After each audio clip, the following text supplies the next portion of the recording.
Bryan Kett, everybody. Bryan. Hi. I'm not a very extravagant guy. For the past 3 years, I've owned one pair of jeans, and they're these jeans I'm wearing tonight. They're terrible. And while I don't spend money on clothing, I do spend money on traveling. And my favorite part of traveling isn't the food, it isn't the architecture, it's just talking with the locals. Doing so makes me feel really connected. And this past May, I took a trip to Japan. And up until that point, my biggest exposure to anything Japanese was a Beatles album that I bought at a flea market in college. It was imported from Tokyo. Now, it was one of my favorite songs, a song called If I Fell. Okay? I loved that album, and I always wondered if people in Japan felt the same way. And so, before my trip, I decided that I wanted to learn some Japanese to connect with the locals, and so I downloaded a free app. But the guy's voice was so dull. He just kept saying, "Arigato, thank you. Arigato, thank you." And that's all I learned before I deleted it. And some friends of mine knew about this, and they bought me a book on learning Japanese phonetically. And to go with thank you, I wanted to learn you're welcome, which is doitoi mashite.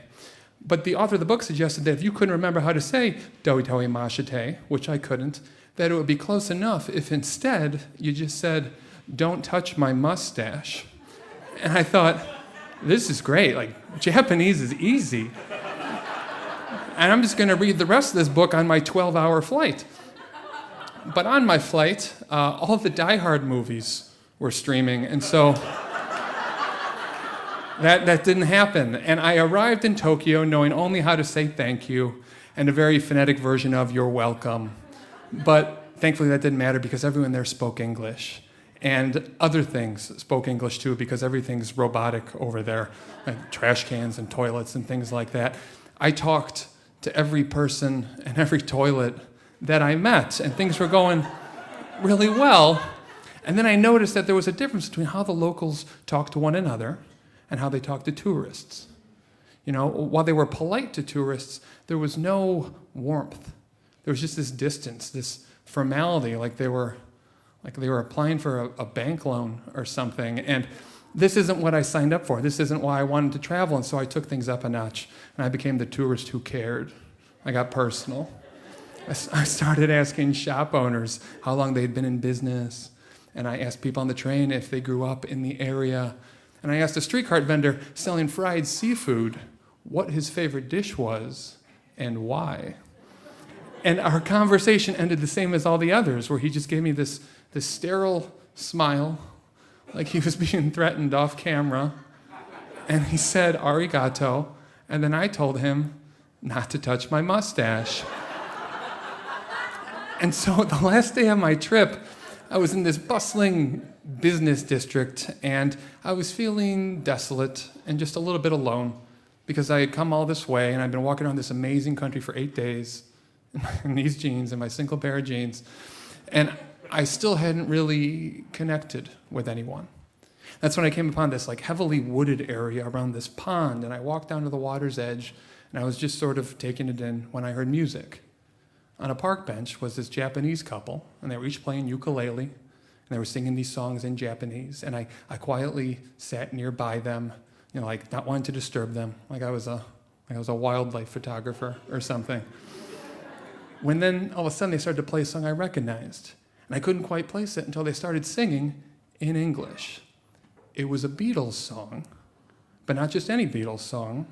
It was If I Fell, from that same album that I had bought years prior in college. And so I just sat there just listening to their concert when all of a sudden they stopped. And they turned and they looked at me because without even realizing it, I had been humming really loud.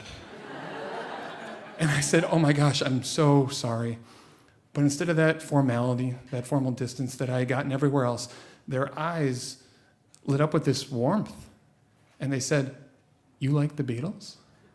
And I nodded, and they said, "Would you like to sing with us?"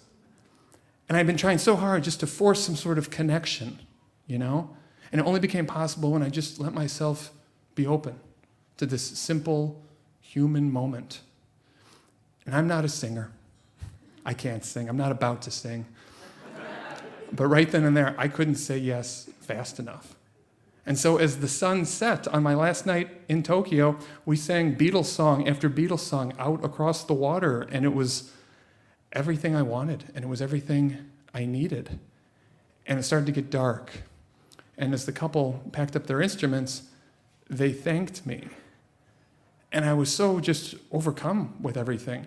I wanted to tell them that singing with them meant the world to me. I was just struck, and that I had been trying so hard to connect, and that their invitation was just a gift that I would always, always appreciate. But I was so moved that as the two of them just kind of walked off into the woods, into the approaching dusk, all I could do was just call out and say, "Don't touch my mustache." Thanks.